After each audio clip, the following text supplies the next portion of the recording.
Alors, bon matin à tous. Une chance qu'il y a eu la toune, excusez-moi, des enfants. J'étais imbibé de l'idée de comment que Dieu nous rend privilégiés de pouvoir travailler dans son champ. Excusez. On dirait que cette parole-là, je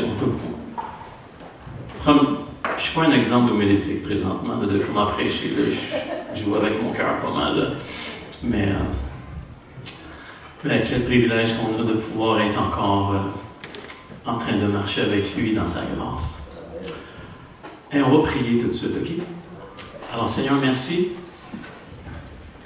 Merci du privilège qu'on a, Seigneur, de pouvoir être sous ta bannière, Seigneur. Et merci, Seigneur Dieu, d'être venu d'une façon miraculeuse, d'être venu faire ta résidence dans nos vies, Seigneur. Et c'est exceptionnel de savoir qu'on est le temple du Saint-Esprit. C'est ça que les Écritures nous disent ce matin. Et Seigneur, on prie que tu puisses nous diriger. Dirige-nous dans la communication, dirige-nous dans notre écoute, que nos cœurs soient juste disposés à te laisser la place, Seigneur, dans nos vies. Ça vaut tellement la peine. Alors, Seigneur, merci. Dans le nom précieux de ton Fils Jésus, nous prions. Amen. Excusez-moi, je ne sais pas, je vais passer à travers ça. Je ne sais pas ce qui arrive le matin. Ça va bien, ça va bien.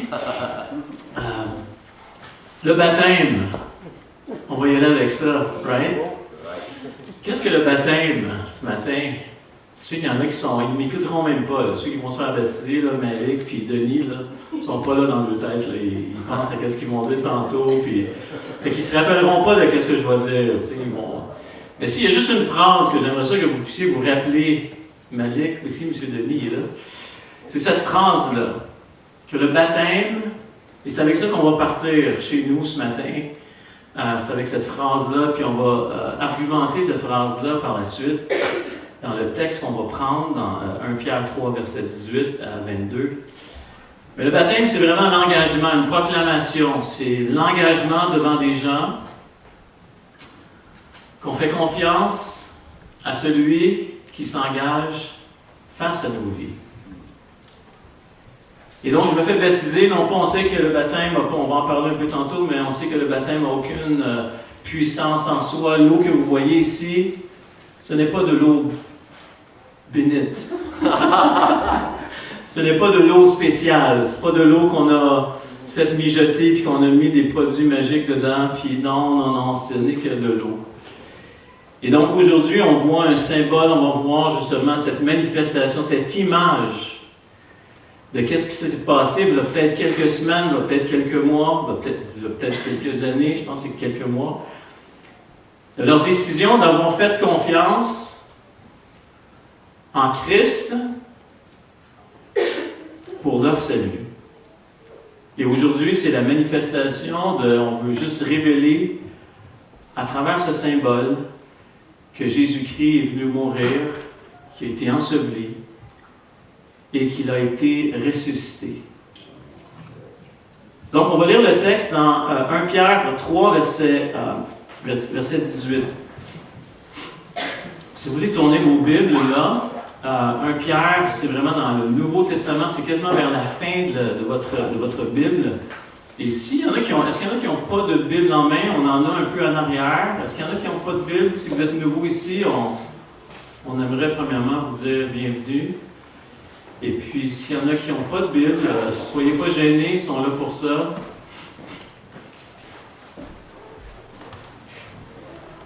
Donc, 1 Pierre 3, verset 18. Christ aussi a souffert une fois pour toutes, une fois pour les péchés, lui juste pour les injustes, afin de nous amener à Dieu. That's really good.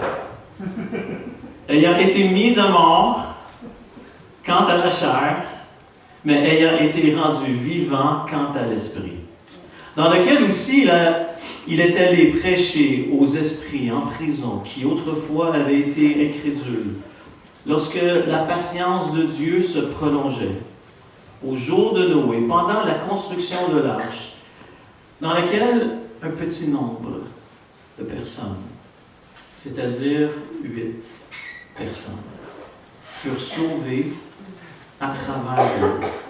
Et cette eau était la figure du baptême, qui n'est pas la purification des souillures, je répète, qui n'est pas la purification des souillures du corps, mais l'engagement d'une bonne conscience envers Dieu, et qui maintenant vous sauve, vous aussi, par, très important ici, par la résurrection de Jésus-Christ, qui est maintenant assis à la droite de Dieu depuis qu'il est allé au ciel, et que les anges, les autorités et les puissances lui ont été soumis. Pour comprendre ce texte ici, il faut d'abord un peu, revenir un peu en arrière et dire, OK, on est dans le livre de Pierre, qu'est-ce que Pierre est en train de dire? Qu'est-ce que Pierre est en train de faire ici? Bien, il est en train de parler des exilés, des gens qui, à quelque part, qui veulent appartenir à une terre promise, qui veulent appartenir à quelque part. Et comment que souvent dans nos vies, nous aussi, on veut appartenir, puis on sent toujours comme en dehors de. Et Pierre est en train d'adresser à ces gens-là, il est en train de parler à des gens qui sont persécutés, qui ont de la misère. Et puis, c'est des gens, encore une fois, qui sont exilés. Dans 2 Pierre 3, verset 7, ici, ça va nous dire, je vous ai écrit dans 2 Pierre 3, 1, excusez-moi là, 2 Pierre 3, 1, il va dire vraiment la raison pour laquelle il va écrire. Je vous ai écrit dans l'une et dans l'autre lettre, et il va dire simplement, je cherche quelque chose.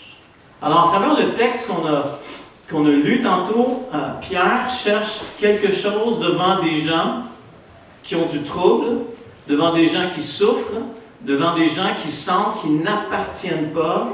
Il va dire tout simplement, je cherche à éveiller.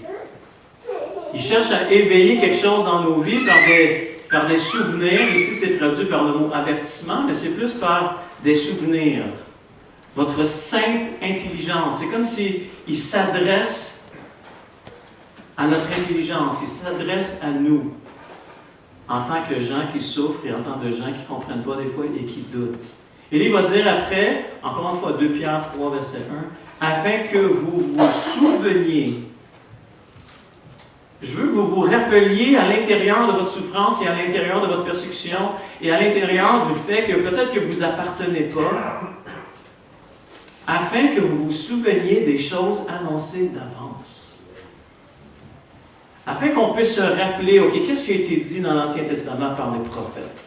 Qu'est-ce qui a été déclaré? Qu'est-ce qui s'est passé dans l'Ancien Testament?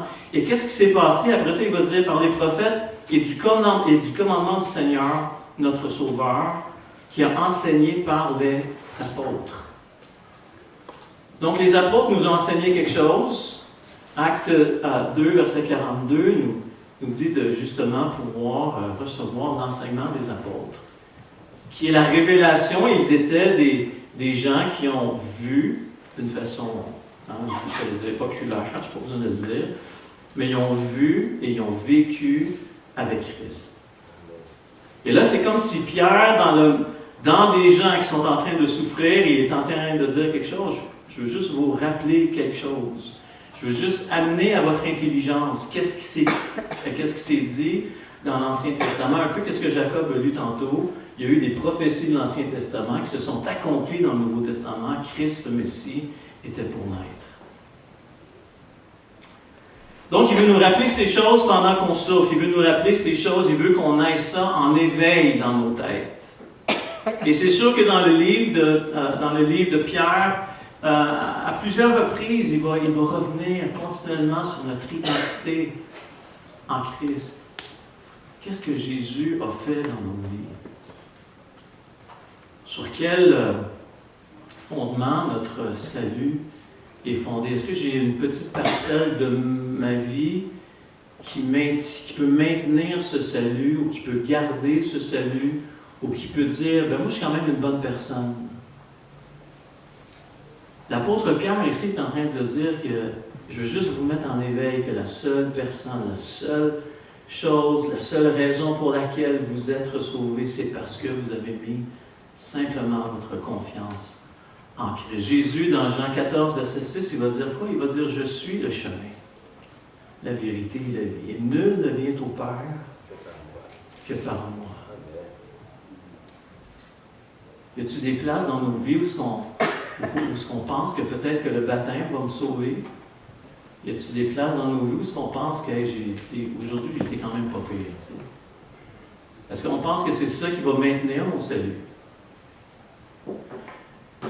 Et l'argument de Pierre est très simple. Le Christ, qui a souffert injustement, mais a été ressuscité et exalté au-dessus de toute puissance, même la puissance de nos fautes, même la puissance de la mort, garantit le salut des croyants minoritaires qui cherchent, qui sont persécutés. Figurés par le baptême au milieu d'un monde hostile, d'un monde qui veulent, malheureusement, qui ne voit pas la beauté et la grandeur de Seigneur Jésus-Christ. Chapitre 3, verset 14 nous dit « Quand vous allez souffrir », c'est comme si Pierre, encore une fois, il pointe vers cette réalité. « Quand vous allez souffrir, n'ayez donc aucune crainte. » Juste quelques versets avant. Chapitre 3, verset 14. « Et ne soyez pas troublés. » Rappelle-toi qu'il s'est engagé envers toi. Rappelle-toi que lui s'est engagé envers toi. Et aujourd'hui, encore une fois, le baptême, c'est quoi? C'est l'engagement de faire confiance que Dieu s'est engagé envers nous.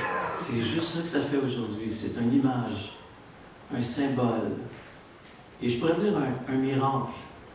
Parce que pour les gens du dehors, de se faire baptiser en plein, on est quelle date aujourd'hui? Le 30 novembre, quand il neige dehors, c'est un peu weird, c'est un peu bizarre. Mais pour Malik et Denis, c'est pas bizarre. Pour moi, il y a 40 ans, quand je me suis fait baptiser, c'était pas bizarre parce que je savais de où ce que le Seigneur est venu me chercher. Je savais dans mon cœur que mon cœur maintenant était plein. Mon cœur maintenant était rempli. Et maintenant, j'avais un Dieu qui s'était engagé face à ma vie. Vous savez, encore une fois, c'est comme un peu le baptême, c'est comme un peu le mariage, les fiançailles. C'est pourquoi qu'on doit aller. Il y a comme un engagement qui est là, donc je m'engage à quelque chose, je m'engage à faire confiance que Dieu s'est engagé envers moi, mais c'est comme un peu le mariage. Vous savez, les fiançailles, c'est comme la préparation. Il se passe quelque chose dans les fiançailles, juste avant le mariage. C'est comme une préparation à dire à nos petits papillons ici dans le ventre. Vous savez, on a des papillons, hein, vous savez, je me souviens avant de me marier, même après aussi, c'est sûr. Je ne veux pas dormir sur le divan ce soir. mais je me souviendrai toujours un moment. Je suis à l'école biblique, on commence de se fréquenter tranquillement, tu sais, puis c'est vraiment le fun, c'est vraiment trippant. Puis là, on sait qu'il se passe quelque chose, puis éventuellement, ça va être un mariage. Et puis là, je m'en vais en Chine. Et là, tu sais, je vais juste illustrer là, comme des papillons, là, tu sais, je vais juste faire une illustration. Et moi, j'ai étudié aux États-Unis, alors j'étais étudiant étranger, donc je pouvais pas travailler, j'avais pas le droit de travailler. Un étudiant étranger, quand tu as un visa pour études, ben, tu ne peux pas vraiment travailler. En tout cas, dans mon cas, c'était ça. Donc, je n'avais pas de scène, c'est ça, je veux dire, j'étais cassé bien raide. Et puis, je me souviendrai toujours, un moment donné, ben, j'appelle, ou on s'appelle, je ne sais pas c'est qui, non, c'est moi qui t'ai appelé. Et là, moi, je suis en Chine, là. Puis dans ce temps-là, les interurbains, hein, monsieur Polo, les interurbains, ça coûtait cher. Mais là, j'ai des papillons dans le ventre. Et elle aussi. Alors, tu sais, je ne sais pas si vous vous rappelez, dans le temps où on avait des papillons, on pouvait se parler au téléphone et juste comme entendre le respire. Puis comme juste de rien dire. Puis juste savoir qu'elle était là. Tu sais, c'est comme... comment ça va, tu sais. Puis à la fin, on dit, tu sais, t'es comme, t'as ce genre de relation-là, les papillons sont dans ton ventre, puis là, t'oublies que ça coûte cher, tu sais. Puis moi, j'ai pas une scène, fait que j'y pense pas en tout, tu sais. Puis là, on est comme dans le jeu du, tu sais, raccroche, non, c'est toi qui raccroche. Non, c'est toi qui raccroche. Non, vas-y en premier. Là, t'es là pendant, tu sais, mettons, 2-3 minutes. Hey, 2-3 minutes. En tout cas, le bill, c'est ma femme qui l'a payé. Parce que moi, je n'avais pas de scène. C'était, c'est ça, l'interurbain, c'était à Frédéric. Puis c'était comme 90$, je pense. Il y a 35 ans. Et ça, il y a 35 ans, exactement. Alors donc, les fiançailles sont là pourquoi? Elles sont là pour tranquillement transférer mes papillons en engagement. Pourquoi l'engagement? Ben, c'est parce qu'il va y avoir du trouble. Pourquoi l'engagement? Parce que j'aurais peut-être plus les papillons quand mon petit bébé va se lever à 3 heures du matin. Et puis, ça ne me tente pas vraiment de me lever, tu sais. Les papillons ne sont plus là. Puis avec le concept aujourd'hui qu'on a de la souffrance, qui est comme, on essaie d'exclure de notre société la souffrance, et oui, on ne court pas après, c'est sûr, mais notre rapport avec la souffrance, c'est vraiment comme souffrance égale, c'est Dieu n'est pas dans le décor. Non, au contraire. Des fois, la souffrance m'amène à découvrir Dieu. Et c'est ça que le mariage fait. Le mariage va m'amener à pouvoir dire, OK, je m'engage, peu importe la circonstance, je m'embarque. Je vais être avec toi pour le restant de mes jours. Pourquoi qu'on s'engage? Parce qu'il va y avoir de la chenoute qui va arriver. Il va y avoir des trucs, ça ira pas bien. Et donc, il y a un engagement qui est là. Et aujourd'hui, c'est un peu, qu'est-ce qu'on fait? C'est qu'on se rappelle, oui, on a eu les papillons que le Seigneur Jésus-Christ a mis dans nos vies. Oui, on a été touchés par son amour. Oui, on a été touchés par lui.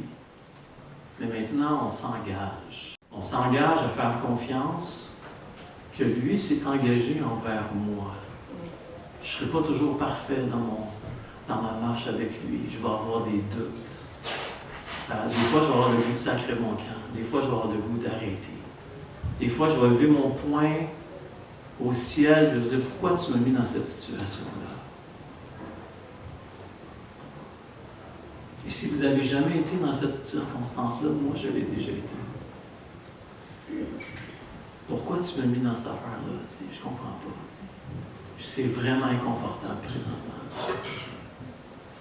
Cette situation-là est vraiment inconfortable. Qu'est-ce que je vis présentement? Puis à un moment donné, tu lèves ton poing et tu dis, pourquoi tu m'as mis dans ça? Et donc l'engagement sert à ça. L'engagement sert à se rappeler que lui s'est engagé envers moi. Pourquoi j'ai une assurance de pouvoir dire ça? Le texte nous dit très simplement. Et c'est le texte qui fait en sorte que cette phrase-là va prendre de l'ampleur et il va avoir de la substance. C'est pas juste une belle phrase. Ah, c'est beau ça de savoir que je m'engage parce que Dieu s'est engagé envers moi. Wow, tu sais. Mais y a-t-il une substance à ça? Et voici le texte. Qu'est-ce que le texte est en train de dire? Et c'est vraiment comme le cœur de l'œuvre de Christ. Au verset 18, ça va dire simplement, Christ aussi a souffert une fois pour les péchés. Est-ce que moi j'ai souffert pour les péchés? Non, c'est lui qui a souffert pour les péchés. Christ a souffert une fois, je pourrais dire pour toutes, pour les péchés. Et là, il va dire après, lui, juste. Est-ce que c'est moi qui est juste? Oh non, man, c'est pas moi qui est juste. C'est lui qui a été juste. C'est lui le juste qui est descendu du ciel pour prendre ma place pour les injustes dont je suis. Afin de nous amener, pourquoi il a fait ce travail-là? Bien, il a fait ce travail-là pour nous amener au Père, dans une relation, dans des temps de souffrance, dans des temps où je ne comprends pas, dans des temps de doute. Jésus m'amène par la main à Dieu, par son travail, par le fait qu'il est maintenant le médiateur entre Dieu et les hommes. Il me prend par la main puis m'amène à Dieu. Et voici maintenant ma délivrance. Voici maintenant mon salut. Voici maintenant les temps où je vais pouvoir me relever si mon cœur est abattu puis je ne comprends plus rien. Le juste pour les injustes, afin de nous amener à Dieu. Mis à mort. Mis à mort. Est-ce que c'est moi qui ai été mis à mort? Non, c'est lui qui a été mis à mort. Lui qui a été mis à mort, ayant été rendu vivant pour nous. Est-ce que c'est moi qui est mort? Est-ce que c'est moi qui ai ressuscité des morts? Non, c'est Christ. Christ est ressuscité des morts. Donc aujourd'hui, on s'engage parce que Jésus-Christ s'est engagé envers nous. 24 heures sur 24, 7 jours sur 7. Lui s'engage. Et là, après ça, il y a qu'est-ce qu'on appelle un peu, donc ça on voit comme l'engagement de Christ, de ce qu'il a fait le travail pour nous. Et nous, on a simplement fait confiance à cette œuvre, mis notre confiance que Christ est mort sur la croix pour nous, et ça nous a sauvés. Dans 2 Corinthiens 5, 17, ça nous dit quelque chose de vraiment clair. On est maintenant devenu une nouvelle création. Est-ce que ça ici, ça a la puissance de faire en sorte qu'une personne devienne une nouvelle création? Absolument pas. C'est seulement que Christ, parce qu'on a cru en lui, maintenant j'ai l'assurance de mon salut. J'ai l'assurance de ce que peu importe ce qui m'arrive, je suis maintenant appelé un fils. Ou ce que je peux dire, Abba Père, en toutes circonstances de ma vie. Donc, je m'engage aujourd'hui, c'est un symbole, on représente qu'est-ce qui s'est passé il y a quelques semaines.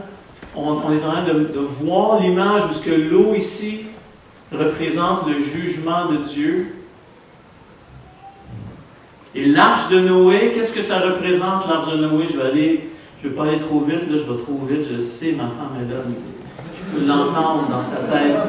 L'autre, tu vas trop vite, ralentir. Avant d'aller là, j'aimerais encore mettre un peu, taper sur ce clou-là avant que j'aborde le sujet de l'arche de Noé. Retournez avec moi dans Romains 6, verset 3. Encore une fois, c'est Dieu qui s'est engagé envers nous. Qu'est-ce que Dieu a fait pour nous? Romains 6, verset 3. Et là, ici, on est vraiment dans la partie, je pourrais dire, de sanctification. Donc, de marcher avec Dieu, qu'est-ce qui se passe dans ma tête quand je veux servir Dieu, quand je veux marcher avec lui? Bien, voici ce qu'il nous dit ici. La première chose pour marcher avec lui, je dois réaliser ça. Et là, il va dire, ignorez-vous. Encore une fois, il fait plutôt Paul ici, il parle, il est en train de faire, il est en train d'adresser notre intelligence, il est en train d'adresser ce qu'on pense. Et là, il est en train de dire, ignorez-vous que nous tous qui avons été baptisés en Jésus-Christ, c'est en sa mort que nous avons été baptisés. Nous avons donc été ensevelis avec lui par le baptême en sa mort, afin que comme Christ est ressuscité des morts par la gloire du Père, de même, nous aussi, nous marchions en nouveauté de vie maintenant. En effet, si nous sommes devenus une même plante avec lui, par la conformité à sa mort, par qu'est-ce que lui a fait pour nous, nous le serons aussi par la conformité à sa résurrection. Sachant que notre vieil homme a été crucifié avec lui, afin que le corps du péché fût détruit, pour que nous ne soyons plus esclaves du péché. À travers les Écritures, une chose qui est claire dans l'Ancien Testament, le Nouveau Testament, qu'est-ce qui est clair, qu'est-ce qui revient continuellement? C'est que le doigt n'est pas pointé sur nos vies. Le doigt de Dieu est pointé sur son Fils. Et moi, je suis tellement reconnaissant de savoir que Je suis tellement reconnaissant de savoir que des fois dans le mariage ou des fois dans nos vies d'engagement, on a le goût de sacrer notre camp, puis on a le goût d'arrêter là. On est-tu comme content et tellement reconnaissant de savoir que Jésus-Christ, à la croix, quand les papillons sont plus là, quand il se fait persécuter, quand il rentre dans une souffrance extrême, on est très reconnaissant de savoir qu'il n'a pas dit « Ah, ça ne me tente plus. Ça ne me tente plus de jouer cette game-là. Je vais descendre la croix puis m'arrête. »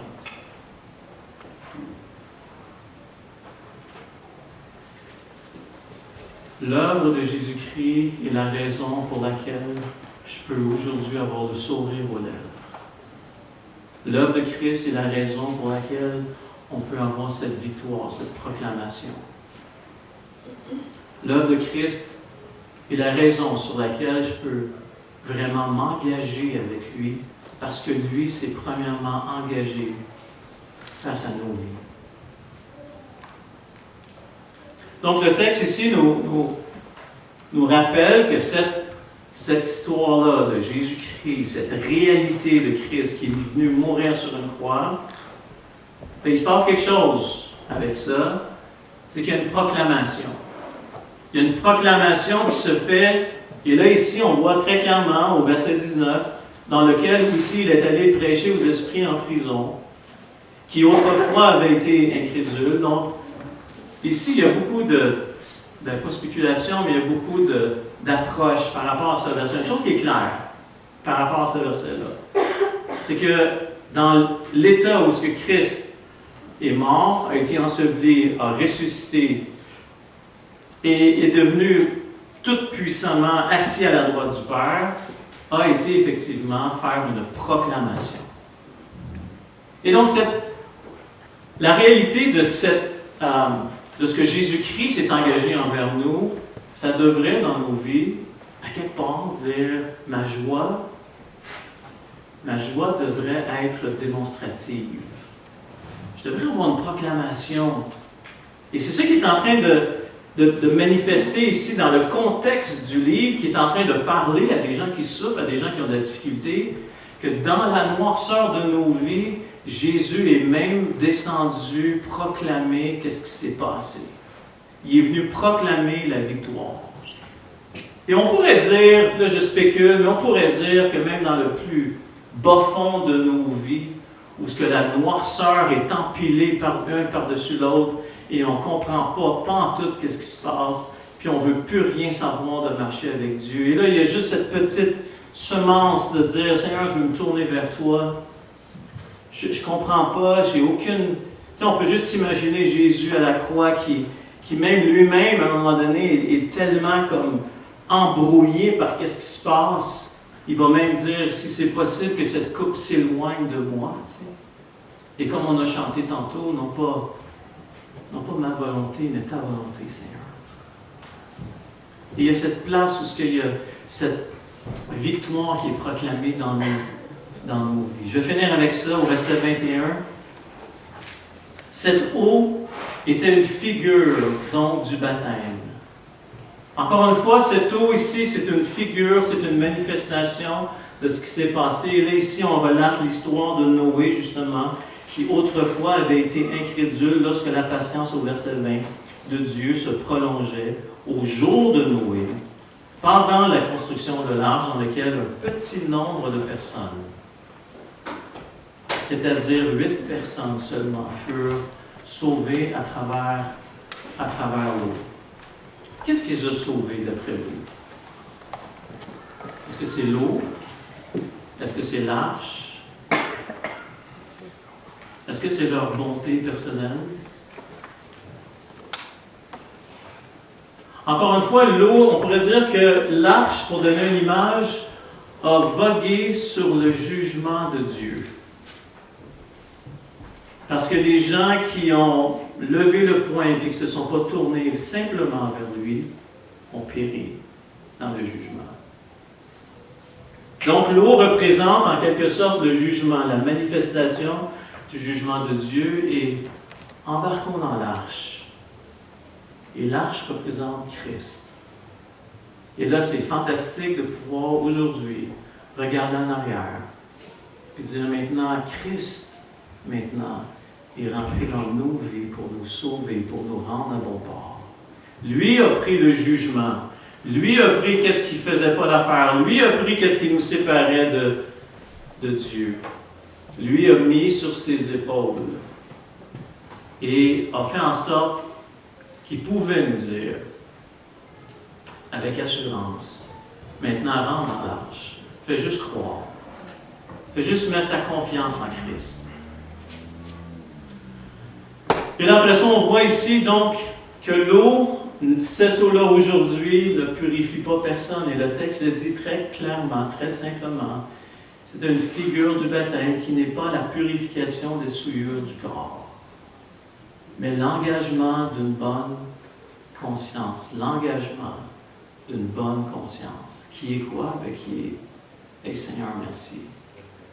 Merci de t'être engagé envers moi. Merci d'avoir donné ta vie. Merci d'être mort. Merci d'être ressuscité pour moi. Et donc, il y a une bonne conscience qui est là dans le sens que je fais du mieux que je peux, non pas pour garder mon salut, mais je fais du mieux que je peux pour apprendre à marcher avec lui. Et Jean, il va dire très clairement, et si tu pêches, et si tu sens justement que tu t'es éloigné de Dieu et que tu as péché, ben, confesse ta faute et Dieu est fidèle et juste pour te pardonner.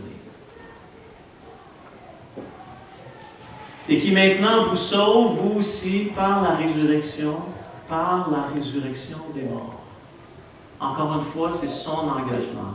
Encore une fois, c'est qu'est-ce que lui a fait.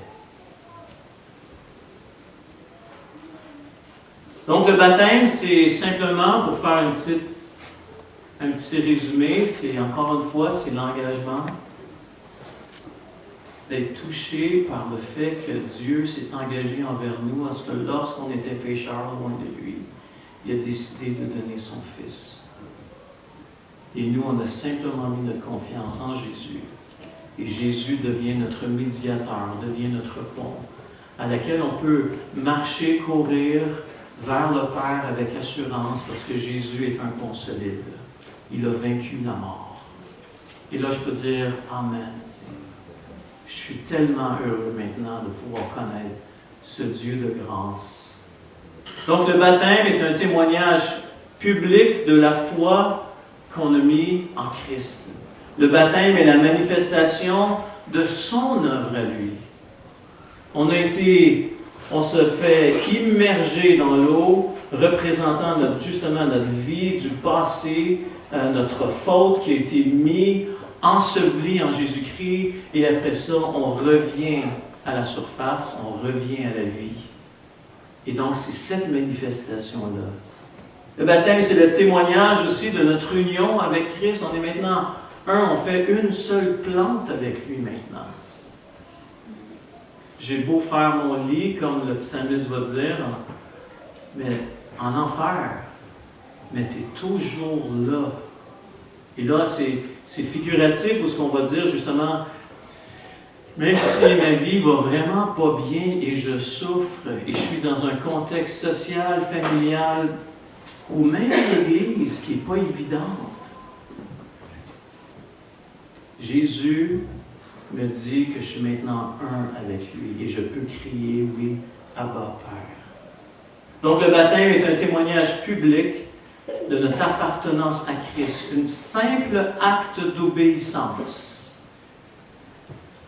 Oui, c'est un acte d'obéissance de se faire baptiser, mais cette obéissance ne me procure pas le salut. Je pense que c'est quand même assez clair. Qu'est-ce qui m'a procuré le salut? C'est Christ. C'est l'œuvre de Christ.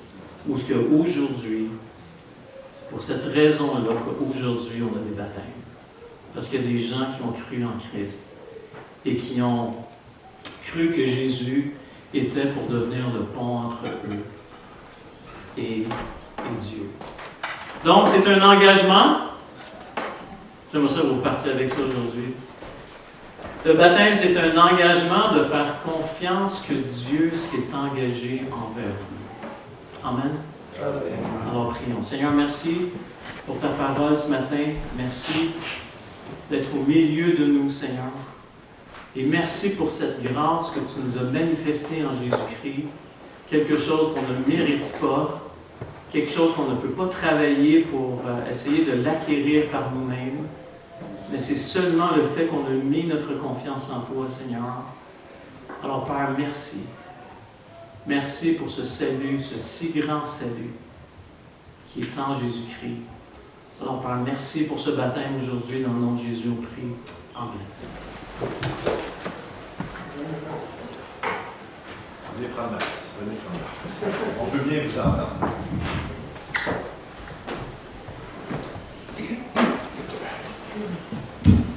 Oui, c'est pas la même vue du ciel. C'est plus beau. Hein? Oui, c'est fameux. Bon, ben, un matin, moi, là, je viens d'apprendre de quoi, là?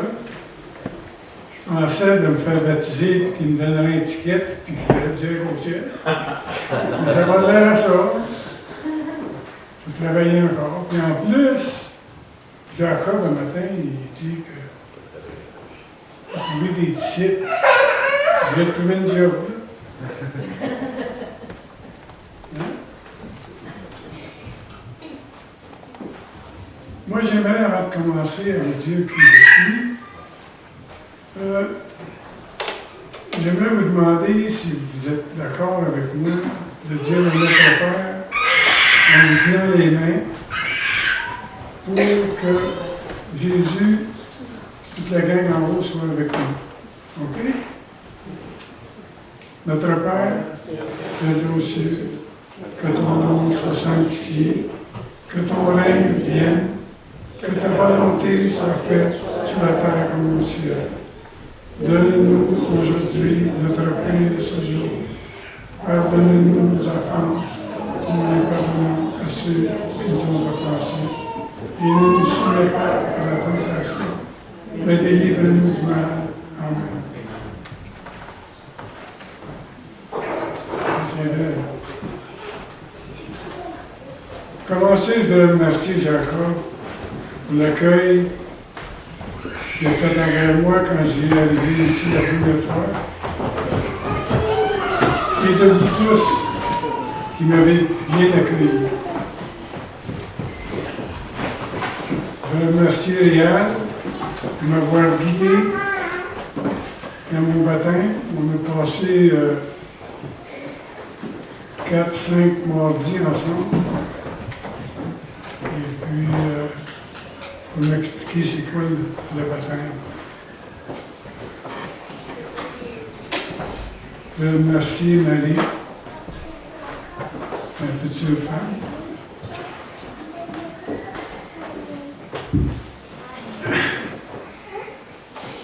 Les émotions, ça sort, hein?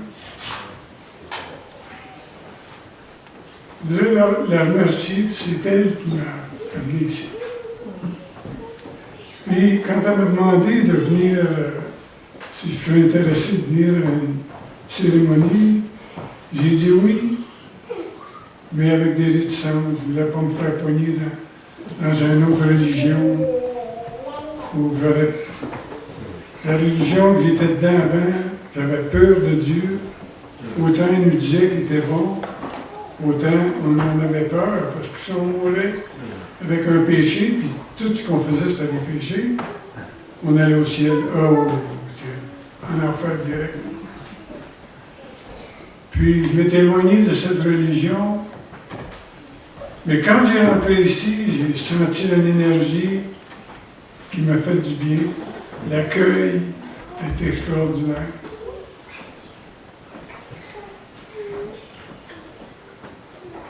Ça fait que, je ne sais plus où je suis rendu. Avec l'âge, la mémoire, l'âge.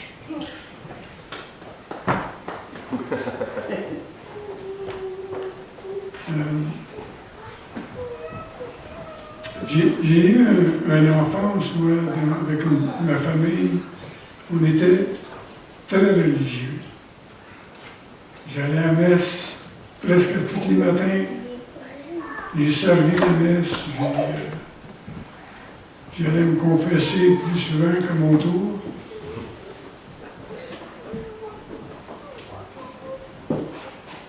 pour enfin me rendre ici. J'ai demandé à Dieu, moi, que je ne perde pas ma foi, Et puis finalement, avec les années, je suis arrivé ici. Puis j'ai vraiment aimé c'est quoi j'ai trouvé ici.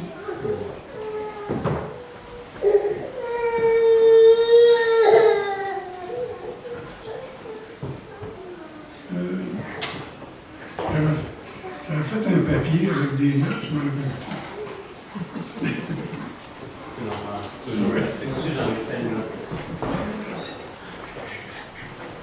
Ah oui, même quand j'étais jeune, là, j'ai vu faire un péché que je croyais que c'était un péché. Durant la nuit, puis j'ai téléphoné au curé, puis j'ai dit, je viens de faire un péché, vous allez me confesser. Mais dans le milieu de la nuit, lui, il n'a pas pris ça. Hein. Il m'a dit, va te coucher, mon gars, tu viendras demain matin.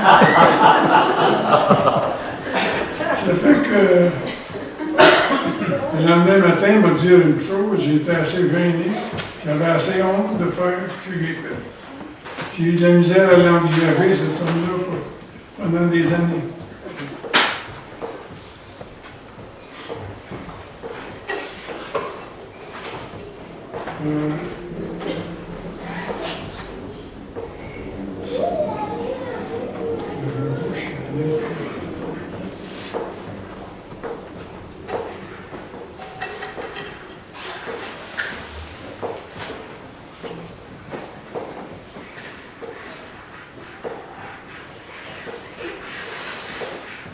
Quand Jacob m'a demandé s'il voulait me faire baptiser, j'ai répondu instantanément oui, sans savoir dans quoi je m'embarquais.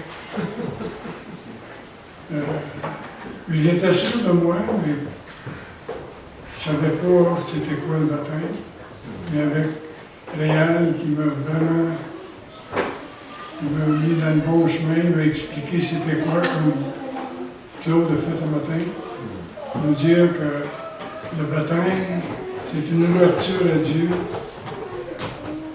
et puis que Dieu est là pour nous. Jésus, je devrais dire.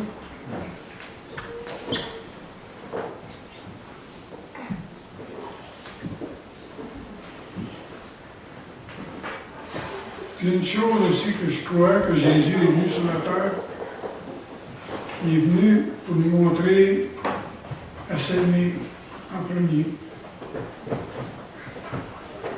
Et puis, de s'accepter tel qu'on est, pas se juger. Si on ferait tout ça, c'est tellement facile de juger quelqu'un. On fait juste le regarder pour on a des idées.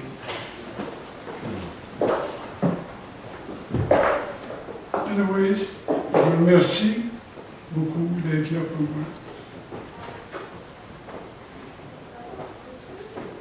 Il y a une autre chose que je voudrais vous dire en passant.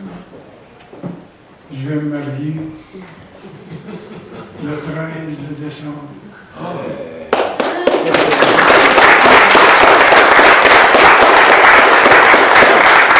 Avec une petite Marie qui est là. Non?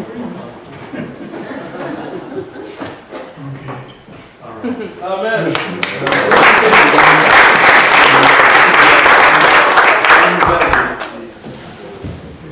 Juste des signes.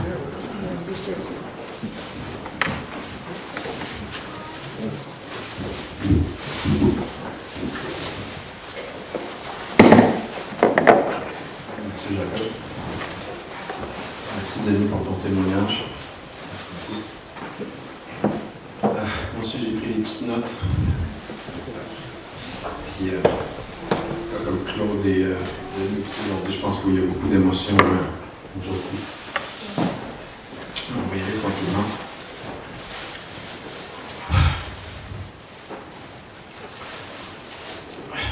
En premier, je voudrais remercier le Seigneur pour être venu me chercher. Puis, cas, il l'a fait de la bonne façon. Il est venu me chercher à travers ma bien-aimée.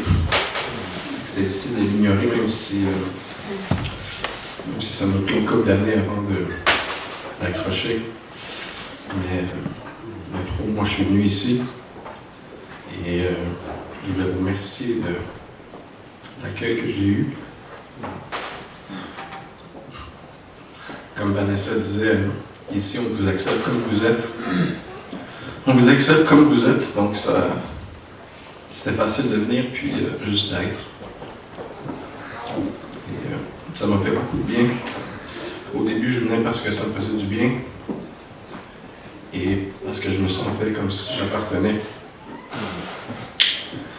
Donc, merci à vous et au village d'Arundel. On est allé faire du camping cet été, puis on est passé par ici comme par hasard. Et sans savoir qu'il y avait l'église ou la communauté ici, j'avais senti un genre d'émerveillement quand j'ai passé à travers le village, un genre de, comme si c'était féerique. Je ne peux pas l'expliquer, je n'avais jamais senti ça avant. Mais j'étais très surpris une couple de mois plus tard quand je me suis rendu compte que c'était l'église que tout le monde parlait depuis une couple d'années à Val-David, qu'il y a eu beaucoup de gens qui sont partis de Val-David pour venir ici chaque semaine, puis on se demandait pourquoi, mais là on comprend pourquoi. Donc je me présente, je m'appelle Malik, et je suis né à Montréal il y a une quarantaine d'années. Mes parents ils venaient de graduer de la Polytechnique. Ma mère est chrétienne de Chicoutimi, mon père est d'Algérie. Et puisqu'ils n'étaient pas musulmans, il y avait quelques personnes dans sa famille qui étaient musulmans, mais lui, jamais vraiment là-dedans ou non pratiquant. Et donc eux, ils ont décidé au début, on ne va pas le baptiser parce qu'il va choisir quand il va être plus grand. C'est ça, là, je suis plus grand. Et je me rappelle avoir toujours, moi j'ai vraiment grandi avec le côté de ma mère. Tous mes amis à l'école, je me rappelle à l'école Saint-Luc, quand j'étais au primaire, il y avait le cours de catéchèse, mais moi, vu que je n'étais pas baptisé, il fallait que j'aille au cours de morale. Enfin, j'étais comme exclu de la catéchèse. Tous mes cousins étaient baptisés, ils se sont fait confirmer. Mes amis, je les voyais se faire confirmer. Ma grand-mère avait toujours son chapelet à côté de son lit. Mon grand-père, il faisait une crèche incroyable à chaque Noël. Il y a une belle en bas ici aussi, je l'aime bien. Mais c'était comme, ils montraient ça à chaque Noël. Puis on se rassemblait toute la famille, une vingtaine, trentaine de cousins, oncles et tantes. Puis la messe de minuit, les plus vieux y allaient à chaque année aussi. Fait qu'il y avait beaucoup de belles traditions chrétiennes comme ça.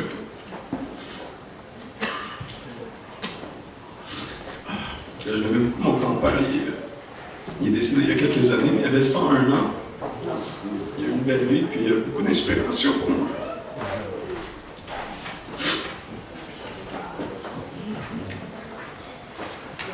Opération Kleenex, quelqu'un?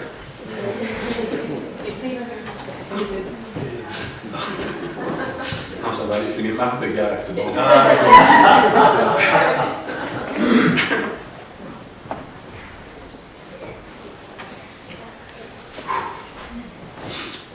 Donc ça, c'était ma plus jeune enfance. Ensuite, à cause du travail de mes parents, j'ai déménagé en Asie. J'ai été au secondaire en Asie, à Singapour, puis là-bas, je me suis éloigné de ma famille québécoise, et puis là-bas, c'était vraiment l'hindouisme et le bouddhisme, tout ça, fait que c'était très curieux, c'était différent, mais j'étais comme à la recherche de ma foi. Et là, ma dernière année de secondaire, je suis allé en Ontario, dans un pensionnat protestant. C'est une école où je pouvais aller vivre là-bas parce que mes parents étaient restés en Asie. Moi, je suis allé une année là-bas, puis il y avait une reverend, une madame qui faisait la prêche, puis j'allais à la chapelle à tous les matins. Et je me rappelle, je me sentais vraiment bien là-bas, je chantais les chansons. Et hier soir, justement, il y a eu des louanges chez Will, puis on a chanté Amazing Grace, puis ça m'a vraiment touché, ça m'a rappelé des beaux souvenirs. Après ça, pour l'université, j'ai fait mon cours d'ingénierie. Puis, tu sais, en tant que bon scientifique, c'est toujours important de se poser des questions, puis être curieux à propos des choses. Fait que je me posais beaucoup de questions sur le monde autour de moi. Je me rappelle, il y avait des témoins de Jéhovah qui venaient cogner à la porte. Et moi, j'aimais toujours les accueillir parce que je voulais comprendre leur point de vue et leur partager le mien, qui est encore en construction, mais je trouvais ça important de partager et d'entendre les autres. Et c'est ça, à la fin de ma vingtaine, je réalisais que le monde matériel et tout ça qui nous présentait, il manquait quelque chose, il manquait un petit peu de spiritualité. Et puis c'est là que je me suis tourné un peu vers le New Age, donc méditation, yoga, tram, restructuration énergétique, plein de choses comme ça. Puis ça me semblait encore mieux que ce que la réalité ce que le monde nous présentait.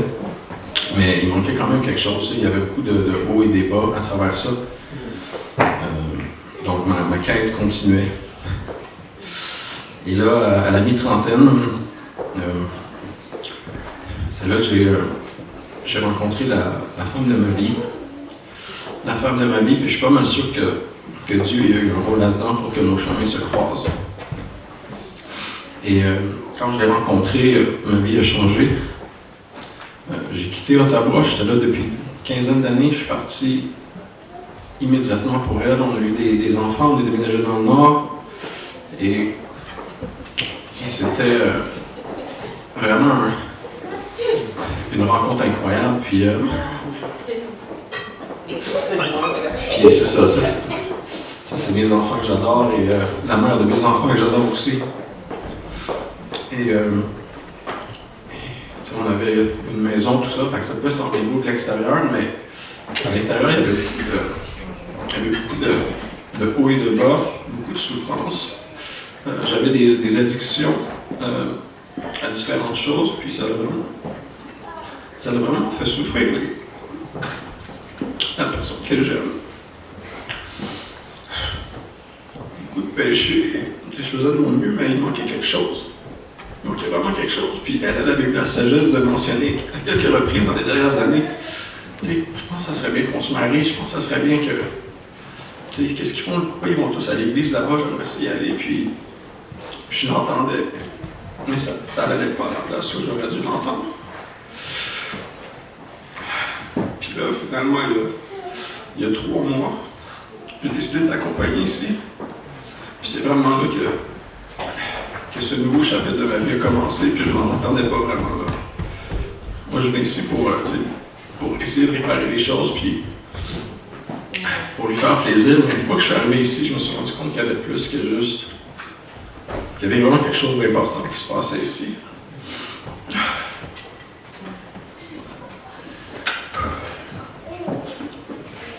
Puis les 3 mois, depuis que je suis parmi vous, les 3 mois, ils ont été vraiment incroyables.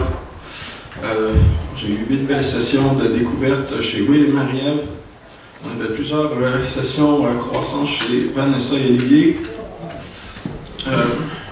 Les discussions après l'église en bas, les discussions chez les gens après pour le souper, puis juste la communauté, le support est vraiment incroyable. Les gens ils sont là les uns pour les autres, sans jugement. Parce que tout le monde sait qu'on pêche. Puis, les conversations téléphoniques, tout ça.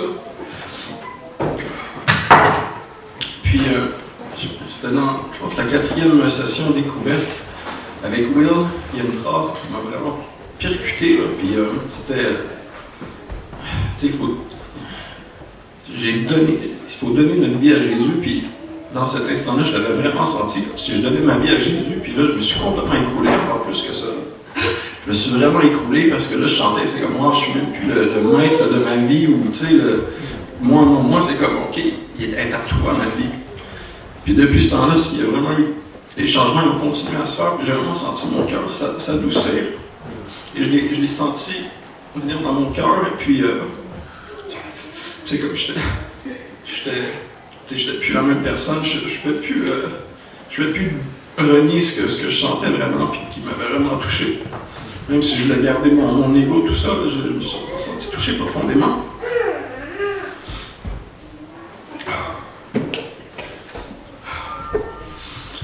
Puis là, ça m'a vraiment transformé en disant, en lisant la Bible, en priant beaucoup, puis en parlant avec vous, j'ai vraiment réalisé qu'est-ce qui manquait pour que notre relation, qui a fait que notre relation, elle allait aussi mal, qu'il y avait plein de blessures. Puis, comment est-ce qu'on peut réussir une famille si on n'a pas Dieu comme fondation, si on n'a pas la prière, la Bible, la communauté qui nous épaule, les enseignements, la parole qui sont là pour vraiment nous aider à prendre soin de vraiment l'unité d'une communauté, d'une société. Dans la famille, c'est tellement important. Je pense pour ça qu'il dit il y a Dieu, puis après ça, il y a la famille. Puis avec Dieu et la Bible et la communauté, l'Église qui soutient tout ça, c'est vraiment ensemble qu'on peut élever la communauté, la société, puis réduire la souffrance qu'on peut perpétuer sans avoir ça. Ça, c'est vraiment riche. Puis, avoir cette ligne directrice-là en Jésus, en sachant toute sa grâce, qu'est-ce qu'il nous a offert pour qu'on puisse être là pour être le meilleur qu'on peut être avec lui. Je vais bientôt finir, Merci.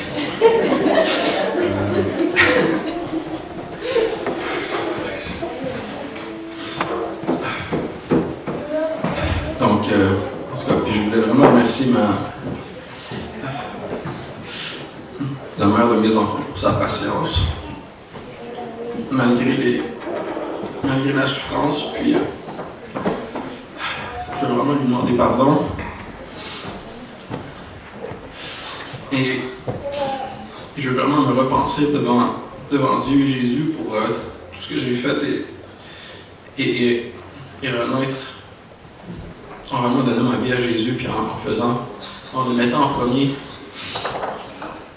et en marchant dans ses pas et vraiment être touché par lui dans mon cœur. Et c'est pour ça que je me fais baptiser aujourd'hui, parce que je voulais annoncer publiquement que j'avais donné ma vie à Jésus, que j'avais donné ma vie à Dieu.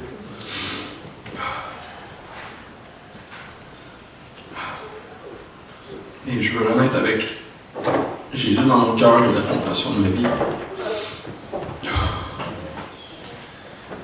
Donc, pour terminer, je voulais dire vraiment un gros merci à tout le monde qui ont fait partie de ce processus long et rapide à la fois et très profond, qui ont toujours été là pour m'appeler, m'inviter chez eux s'il fallait que je discute de quelque chose, venir me voir si j'allais bien ou quoi que ce soit.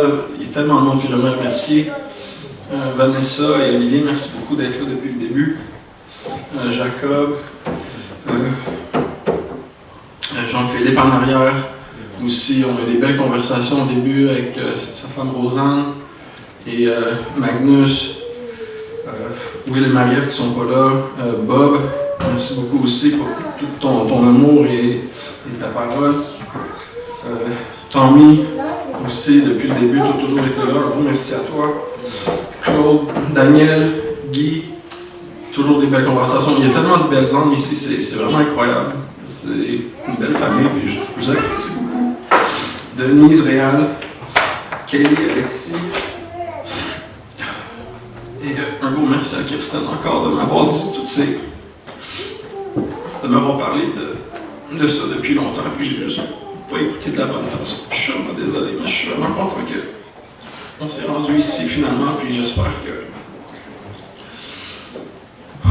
En tout cas, c'est ça, la volonté de Dieu. Puis moi aussi, en tout cas, une grosse félicitation à toi, Denis, pour ton mariage. Je suis sûr que ça va être excellent, puis j'espère que moi aussi un jour je vais pouvoir déclarer ça ici, que je vais me marier. C'est Dieu, là. Donc un gros merci à tout le monde. Merci.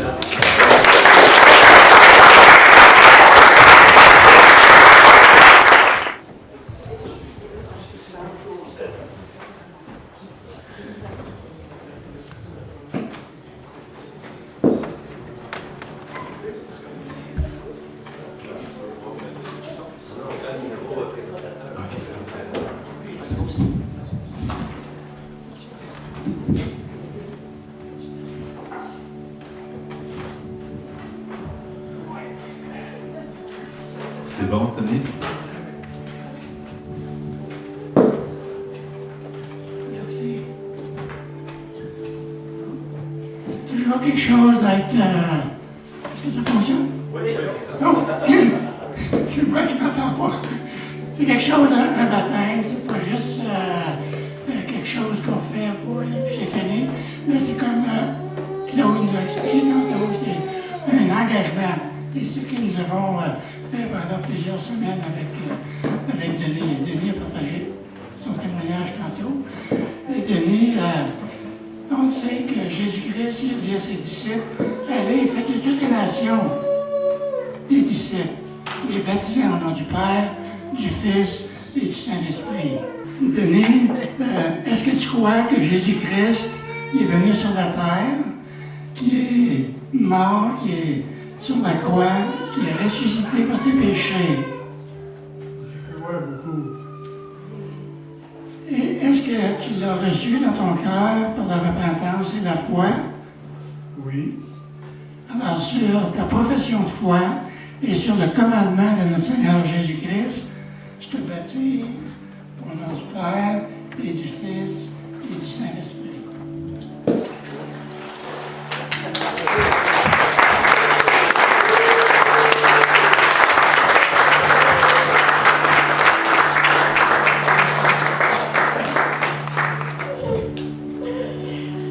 Malik, est-ce que tu crois que Jésus est le Fils de Dieu? Oui. Est-ce que tu crois que Jésus est mort sur la croix pour tes péchés et 3 jours plus tard ressuscité? Par la profession de ta foi?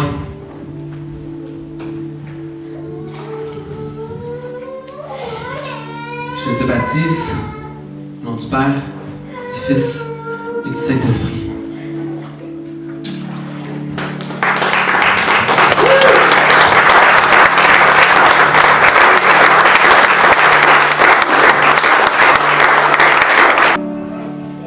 J'espère encore en l'action de ta grâce.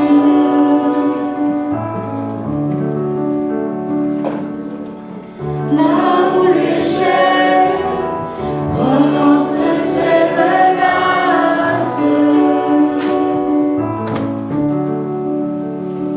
j'avance au nom de celui qui a affronté la mort pour qu'en sa grâce aujourd'hui, j'espère encore, j'espère encore. Tu es le Dieu de l'impossible, tu règnes encore, Jésus, ton nom est infaillible, tu règnes encore,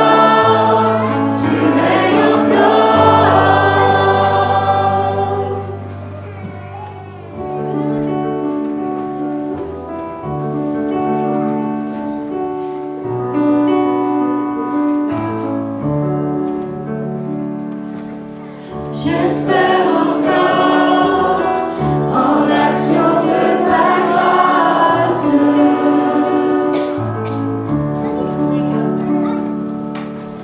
Là où le doute de la foi prend la place, j'avance au nom de celui dont on a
Alors que ce chant retentit pour ta loi, ton esprit vient me rappeler ta victoire.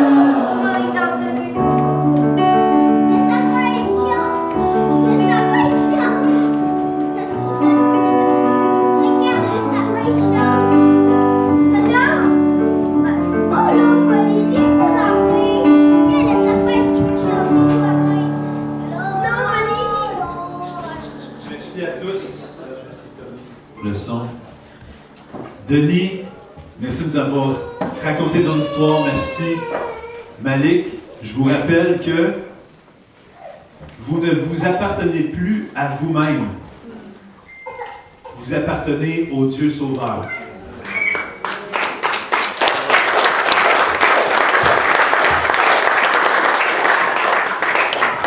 Et pour chacun de nous qui avons été baptisés, comme ça aussi, c'est un rappel à toi aussi.